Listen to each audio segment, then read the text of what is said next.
um, hello everyone. This is the making of my $400 custom keyboard.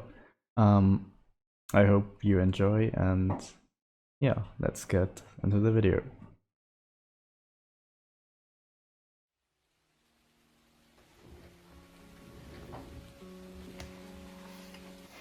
The KBD75V 3.1 DIY kit comes at $220 without shipping taxes. It contains PCB foam, case foam, a hot swap PCB, a polycarbonate plate, cherry screw-in steps, feet and nuts for the steps, and the most important part, the top mount case, which is out of aluminium and has a acrylic mid layer as well. Last but not least, there are some screws for the case and cable. The board itself has a RGB underglow, not a per key RGB glow, and a typing angle of 7 degrees. Starting with the stabilizers for the longer keys, one for shift, one for backspace, one for enter and one for the big spacebar, I grabbed the wires looking for the right size. Basically, one stabilizer has one wire and two plastic parts that are going to be screwed into the PCB. After that, I clipped some plastic feet to make them fit more nicely.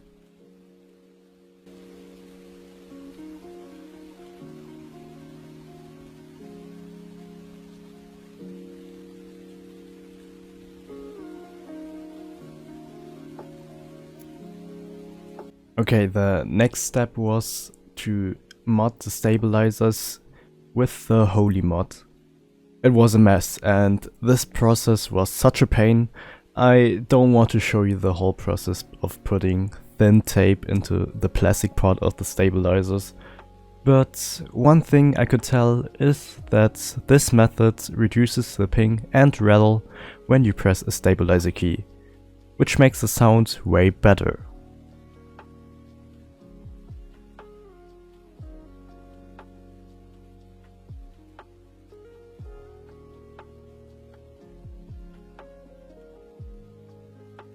Next, I looped all the wires of the stabilizers and clipped them into the plastic feet at both ends.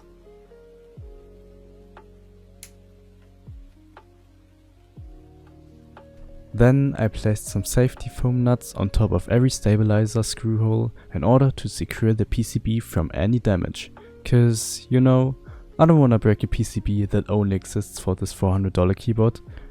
That would be pathetic, right? After that, I screwed the steps into the PCB, and I checked if there's any wobble or not.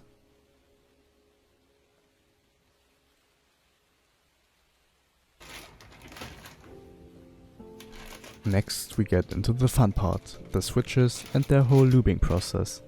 Looping the switches has many advantages. In short, loop makes the sound better, but just saying, it was the most time-consuming part of making this build.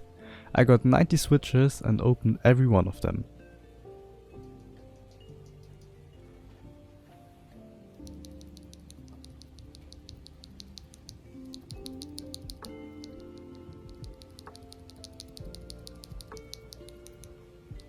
For the switches, I got the POM Glacier Panda switches that are linear and cost around $7 for a pack of 10.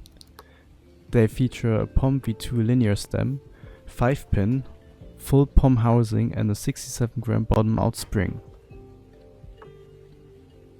They are made out of 3 main pieces, the top housing, the spring and the bottom housing, which I separated in these 3 bolts.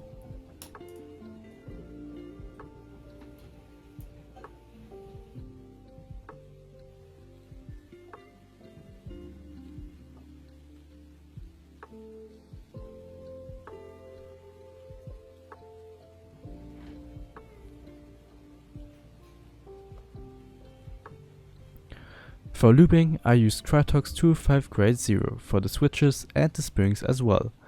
Also, I'm not going to fully explain the whole looping process, as it will extend the video length by a quite amount, and there are already videos about looping that I highly recommend you to watch them if you plan on building your custom keyboard by yourself.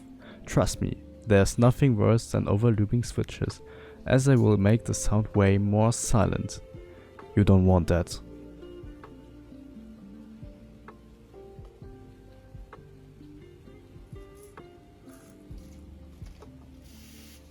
Oh yeah, I added some oil spray as well.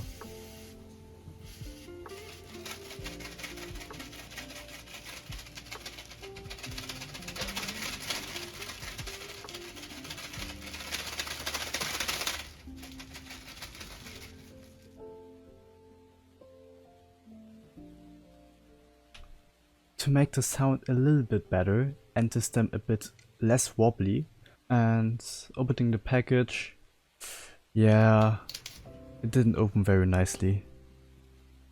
I added some switch film that you put in between the top housing and the bottom housing of the switch.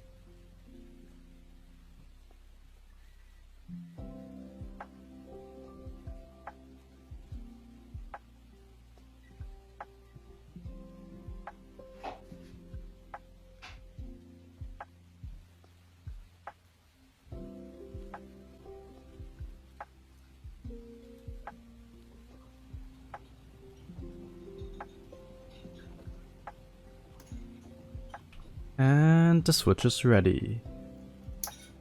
90 more to go now. Next up, I put a dampening foam on top of the PCB.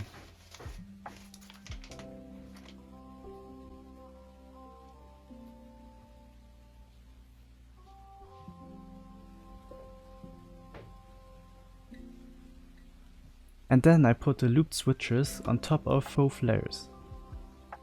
Starting with the corners, so dampening foam stays in form, haha.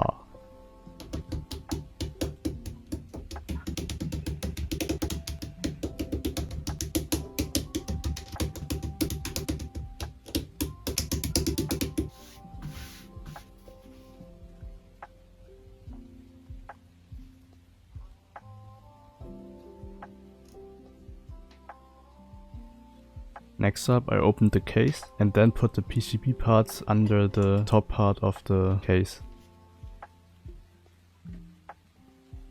And then screwed in to secure the PCB.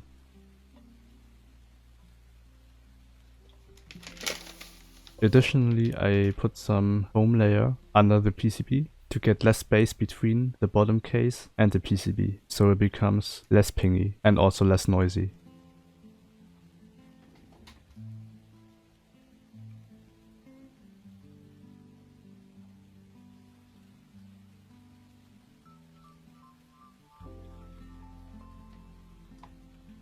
After that, I closed the case again and put some screws into the hole. Also, I added some rubber feet, so there will be more friction and it will stay in place. Oh, look how shiny it is. Unfortunately, it is not that flexible because it's a top mount and not a gasket mount. Finally comes the fun part where I can put the keycaps onto my switches. Well, after a multiple hour session of putting the whole keyboard together and looping, filming all the switches, I kinda deserve it and it feels very nice to put them in. And in general, it just feels nice to, have a product that is kind of premium, like it is actually premium, and I built it for myself for actually the first time. And I'm really proud to show you how it will sound like. I'll show you the sound test in a minute, but before that, you should of course smash the like button, as it will make me feel good. And subscribe, and write a comment on, what do you think about this keyboard and this video. Share your thoughts and let me know in the comments.